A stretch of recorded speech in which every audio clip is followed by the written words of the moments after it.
अस्सलाम वालेकुम, आप news and views with Shahid Hussain देख रहे हैं। इस वक्त गुज्जर नाले के ऊपर हम मौजूद हैं, मेरे साथ अबीरा साहिबा मौजूद हैं। गुज्जर नाले के ऊपर सिंध हाई कोर्ट ने जो हुक्म इम्तना जारी किया था, औरंगी नाले के ऊपर भी वो 1 जून थी और उसके बाद फिर ये मुकम्मल तौर पर काम रोक दिया गया था। ईद के बाद भी तकरीबन 1-1.5 हफ्ता जो है वो तोड़ फोड़ रोकी गई थी, लेकिन आज जो है वो फिर मुख्तलिफ इलाकों में तोड़ फोड़ शुरू कर दी गई है। और तोड़ फोड़ किस वजह से और क्यों की जा रही है और किन किन मकानात को तोड़ा जा रहा है, अबीरा साहिबा ने पूरा विज़िट किया है तो मैंने इनको जहमत दी। आप ये बताइएगा कि अब मूसा कॉलोनी में मौजूद हैं, तो अब किस तरह के निशानात लगाए जा रहे हैं, कौन कौन के घरों को तोड़ा जा रहा है? देखिए, आज जो हमने अभी इधर विज़िट किया है तो निशानात एज सच जो हैं वो नए नहीं लगे हैं,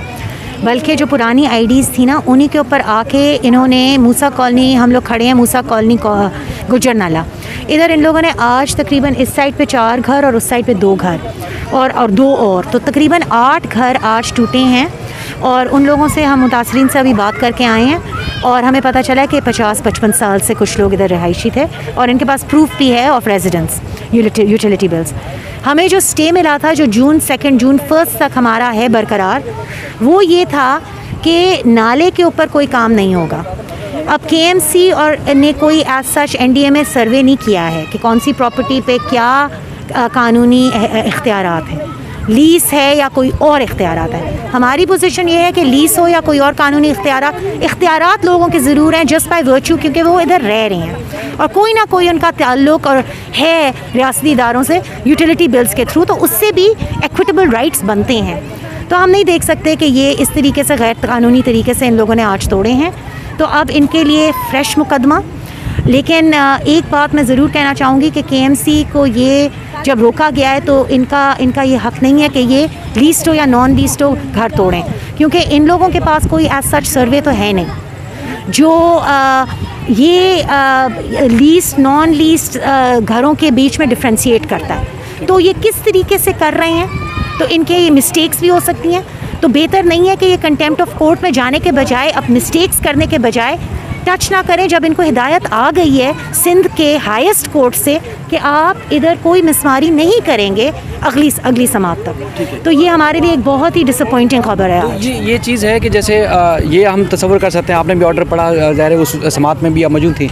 जब तक इस दरख्वास्त पर फैसला नहीं हो जाता कि कितना मुआवजा मिलेगा नहीं मिलेगा और मुआवजा मिलेगा तो क्या मिलेगा, प्लाट्स मिलेंगे, तब तक तोड़ फोड़ नहीं हो सकती, ये हम समझ सकते हैं। बिल्कुल, हम ये देखें जस्टिस गुलजार का भी जो फैसला था ना, तो उसके अंदर सुप्रीम कोर्ट ने भी ये कहा था कि जो अगर कोई बिलफर्ज इंक्रोचमेंट है, हालांकि कुछ इंक्रोचमेंट नहीं है, इंक्रोचमेंट को भी मुतबादला जगह दें। हर समात के अंदर आप भी थे उधर मौजूद, जज ने बार बार KMC के वकीलों से पूछा है आपका कोई रिहैबिलिटेशन प्लान है। इनका रिहैबिलिटेशन तो छोड़ें, इनके तो रीसेटलमेंट प्लान भी नहीं है। रीसेटलमेंट वो होता है कि भाई आप किसी घर के बदले घर दें, रिहैबिलिटेशन ये होता है कि जो आपके लाइवलीहुड के, आपके नेटवर्क्स और आपके जो दूसरे लॉसेस हैं उनके लिए भी आपको कॉम्पनसेट किया जाए। तो जब आपने कोई प्लान ही नहीं बनाया, जब आप कोर्ट के अंदर हाज़िरी दे रहे हैं और आपके पास कोई नहीं है, ज़िल्च कुछ प्लान नहीं है, तब आप किस मंसूबे साजी पे आप आके खड्डे खोद रहे हैं, मट्टी निकाल रहे हैं और इधर की पट्टी को तोड़ रहे हैं। तो जब हमें स्टे मिला हुआ है और कानूनी तौर पे हमें स्टे मिला हुआ है, तो आप प्लीज़ कानून की रिस्पेक्ट करें, कोर्ट्स की रिस्पेक्ट करें, जस्टिस गुलजार की रिस्पेक्ट करें, जस्टिस हसन रिजवी की रिस्पेक्ट करें। इतनी मुश्किल से हम लोगों ने इतनी जद्दोजहद और काविशों के बाद ये स्टे हासिल किए हैं और इसके बावजूद आप लोगों को इतना बेबस कर रहे हैं कि अब हम बुज़ुर्गों से बात करके आए हैं, माजूर लोगों से, बच्चों से बात करके आए, क्या ये जस्ट है, ये इंसाफ है कि लोग जो हैं वो ज़मीनों पे बैठे हैं इस तरह? ये एक तो इजलास जब हुआ था सूबाई हुकूमत का, उसमें भी काबीना में भी ये बात सामने आई थी कि औरंगी और गुज्जर नाले पे ऑपरेशन इसलिए रोका गया है कि सिंध हाई कोर्ट ने स्टे दिया है। तो उसके बाद फिर वहाँ इंक्रोचमेंट के या KMC के लोगों से आप लोगों की बात हुई, क्योंकि मुसलसल जो मुतासरीन हैं उनकी आवाज़ आप लोग बुलंद कर रहे हैं, तो उनसे कोई बात हुई, वो क्या कहते हैं, कोई वजाहत इसकी पेश करते हैं? अभी तक हमारी उस समात के बाद जो अभी इस हफ्ते हुई है, ठीक है, पिछले हफ्ते सॉरी मंडे को, उसके बाद हमारी कोई बात KMC से नहीं हुई है, क्योंकि हम लोग भी ना एक हफ़्ते का, हम लोग 3-4 महीने से लगातार कोशिश करें। एक हफ़्ते के लिए हमने सुकून का सांस लिया,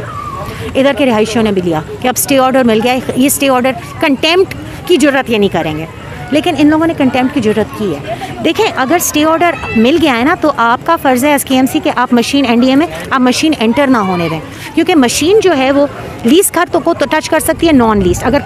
नाले को वाइड कर रही है तो हमें नहीं पता कि वो हो सकता है किसी लीज घर की दीवार भी, तो बहुत बड़ा रिस्क है कंटेम्प्ट का। तो आपका फ़र्ज़ बनता है एज रियासती इदारा कि आप मशीनें ही ना लाएँ, बल्कि उस दिन जब ये कोर्ट की समात चल रही थी और कटाई हो रही थी लंडी कोटाल में और एक और जगह पे, तो उधर के इंचार्ज से मेरे फ़ोन पे बात हुई, मैंने कहा देखें, कहते हैं लेटर है ना, लेटर की क्या ज़रूरत, जब आपके पास सुप्रीम कोर्ट हाई कोर्ट का केस है, वो 1 घंटे के अंदर मैं आपको व्हाट्सएप कर देती हूँ। तब भी वो मानने के लिए तैयार नहीं थे। तो ये एक डराने का तरीका है, ये लोगों को एक कमज़ोर दिखाने का तरीका है कि आप कोर्टों के अंदर स्टेज भी ले लें, फिर भी हम मशीनें ला के। मैंने उस बंदे से कहा भी देखें, आप लोगों को टेंशन दे रहे हैं, लोग हार्ट अटैक्स और स्ट्रेस से मर रहे हैं, आप अपनी मशीनें हटा दें, क्योंकि मशीन देख के लोगों के दिल धड़क जाते हैं। तो अब जो नॉन लीज है उनके लिए आप केस तैयार करेंगे, उनकी के लिए भी केस फाइल करेंगे? I tell you something, non least का जो फ़र्क है ना, वो ठीक है, कानून के दायरे में अगर आप रहें तो वो लीस्ट के प्रूफ आसानी से हो जाता है। लेकिन अगर आप इंटरनेशनल लॉ को देखें ना, इंटरनेशनल लॉ के अंदर सबसे बड़ी और फंडामेंटल बुनियादी चीज़ जो होती है वो राइट टू हाउसिंग होता है, घर का हक। और ना सिर्फ घर का हक, मुनासिब घर का हक, जो कि रियासत का फ़र्ज़ होता है। अगर रियासत आपको घर ना दे, 40-50 साल की आपकी इनफॉर्मल सेटलमेंट्स, कच्ची आबादी, हम अपने बेसिस पे, अपने सेल्फ हेल्प पे लोग अपने घर बना लें, तो इंटरनेशनल लॉ के तहत वो भी टेन्योर कहलाता है, उसके भी राइट्स बिल्ड होते हैं। और जितने ज़्यादा दिन आप रहते चले जाएं, इधर तो 55 साल हो गए, जितने आपके ताल्लुकात, यूटिलिटी बिल्स बनते चले जाएं, वो आपका जो राइट होता है ना, वो और मजबूत होता जाता है विथ एवरी पासिंग ईयर। तो ठीक है, अगर हो सकता है हमारे कानून के दायरे में हम लोग लीज ना पेश कर सकें, लेकिन we can still show that people here have title, जिसको हम इक्विटेबल टाइटल कहेंगे।